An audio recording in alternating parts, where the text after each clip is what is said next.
Продаю украшения. А вот это сколько стоит? Дочке мать сама такое плетет. Last summer, I decided to start a business, selling handmade jewelry. Natural stones, custom designs. My business plan was simple. Make pretty things and hope people buy them. That was the entire plan. Привет, интернет!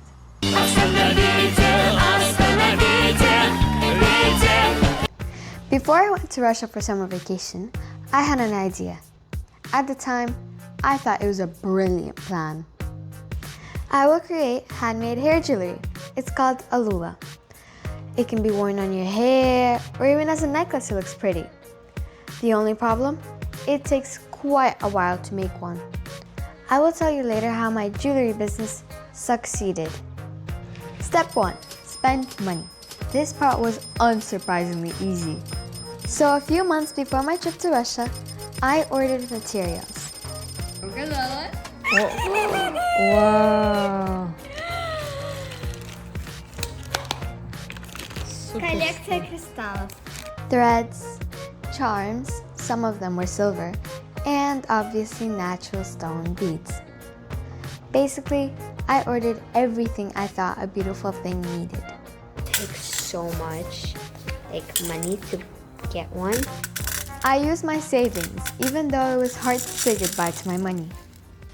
Then, the second stage started, creating pretty things. Let me spend a moment talking about this because it took me a huge amount of time to make them. Because handmade jewelry sounds exciting until you actually have to hand make the jewelry. Let me show you some vlogs from the time I was making them. This looks so good right now. It's like grapes, like mini grapes. I really want to eat it. But first I'm making one for my mom because then I'm making one for me too. So I'm making a small business in Russia.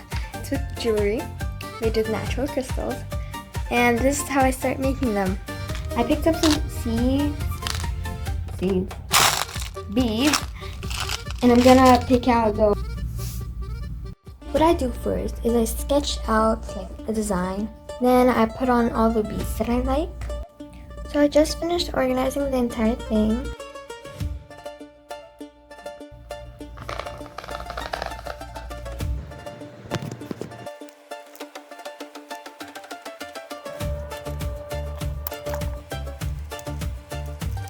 After a couple of hours, I finished it. Yay!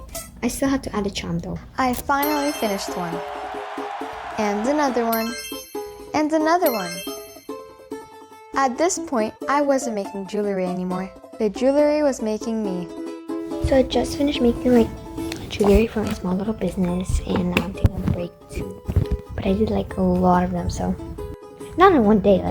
I do one once a day, but not always. Sometimes I skip it because don't have enough time. It looks like a double chin, but I actually don't have a double chin. Why does the camera think I have a double chin? I don't have a double chin. At first, making jewelry was fun. And then it became repetitive. And then it became a part-time job. And then it became a full-time job. And finally, I started seeing beads everywhere. So it's time to work until my hands fall out. With my business, I'm just gonna be working a lot.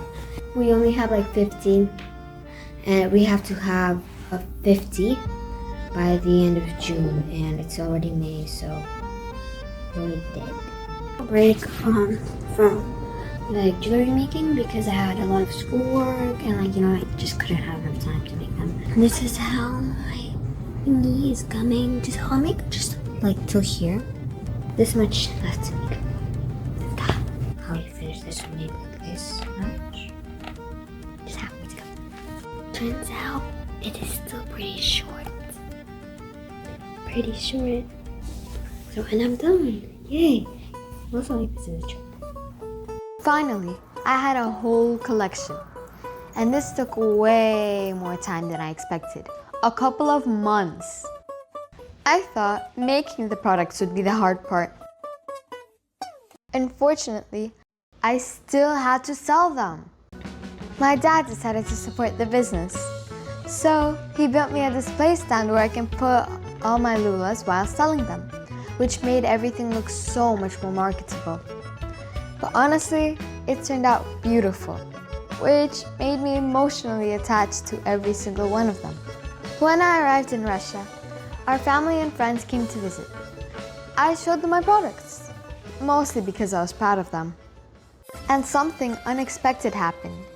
People actually liked them. Some of them decided to buy my products, which was great. Then my aunt got involved. She made a promo video and started posting stories right away because she knew how to advertise.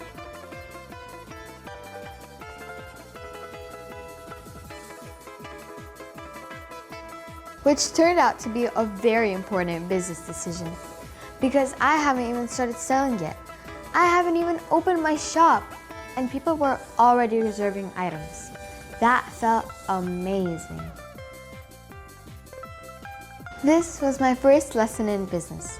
Sometimes marketing works better than hard work.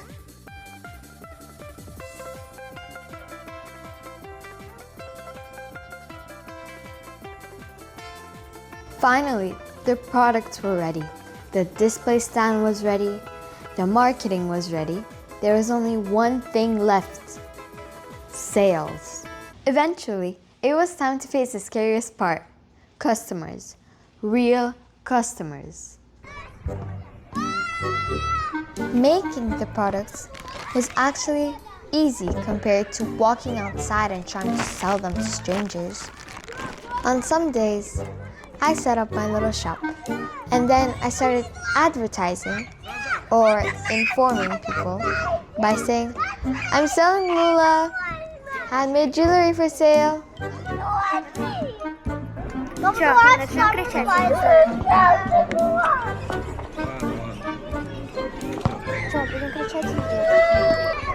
Продаю украшения. Это, мне кажется, где-то... Продаю украшения.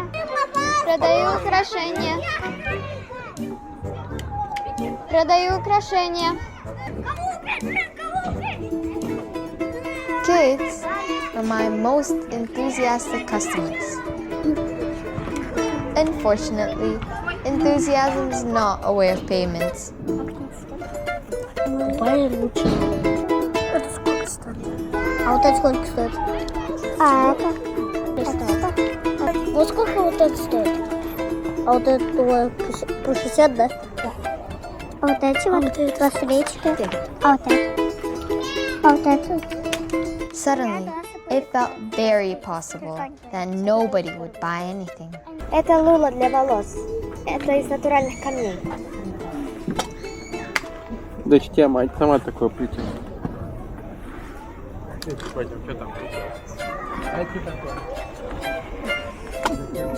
This was not in the business plan.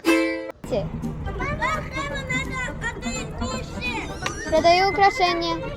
One man stopped to look. I felt this as my real customer.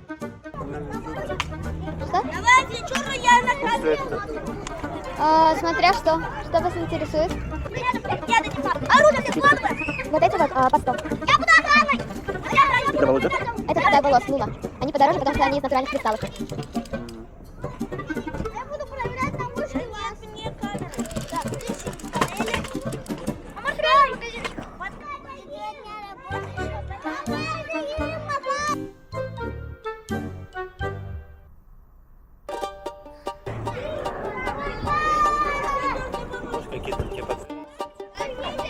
A little later, he came back with his daughter. Здравствуйте.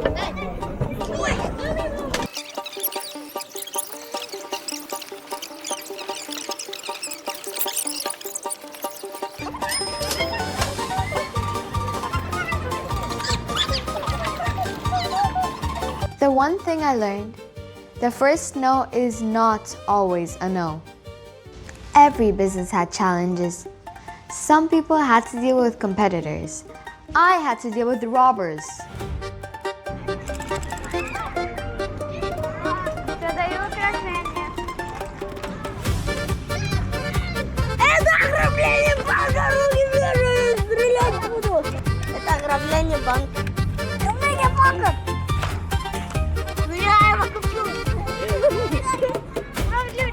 These robbers were very friendly. Actually, they were anti-robbers. Это для волос, они по 600. Я для мамы.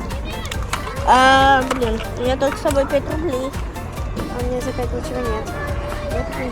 Ну, держи тогда просто. Спасибо. У меня, конечно, есть 100 рублей. He asked me, how much? He didn't have enough money, only a coin. And he gave me a coin anyway. This was my first tip in life.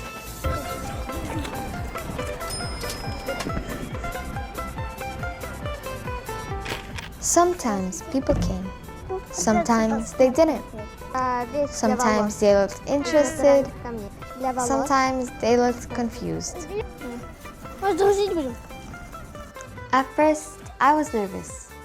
I didn't know what to say, but after a couple of days, I could describe every single lula without even thinking. Sometimes the business was going slow, very slow.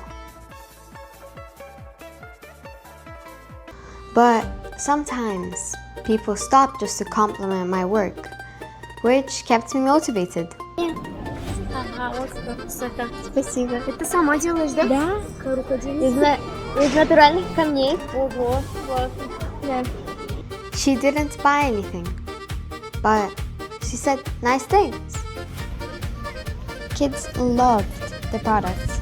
Their parents loved keeping their money. One thing I learned quickly, when people come back, it's usually a good sign.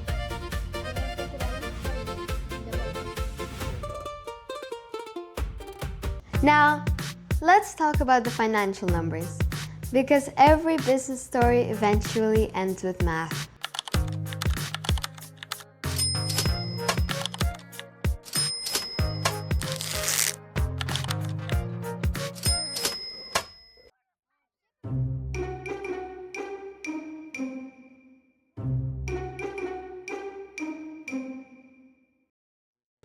According to mathematics, this business lost money. I didn't become rich. Financially, my business wasn't successful. So yes, if you're looking for financial advice, maybe don't call me. My accountant was disappointed. Luckily, I don't have an accountant. But honestly, I don't regret any of it. Not the time, not the effort, not even the money. Well, maybe just a little bit. Because I didn't just make jewelry. I made something that people wanted, which is a pretty cool feeling. My dad told me, maybe you didn't earn the money, but you earned something more. Which is what adults usually say when there isn't any money. I think I'd rather have the money. But the thing is, I've grown to love making jewelry because by the end of the summer, I knew something that I didn't know before. How to make something, how to sell something, how to hear the word no. Looking back, I wish I had filmed more. But at the time, I was focused on selling, not making a video. And this summer, after losing money, spending hundreds of hours, and learning how difficult business can be, I'm trying again. Let's see if I learned anything. If you would like to see what happens this summer, let me know. Пока, интернет!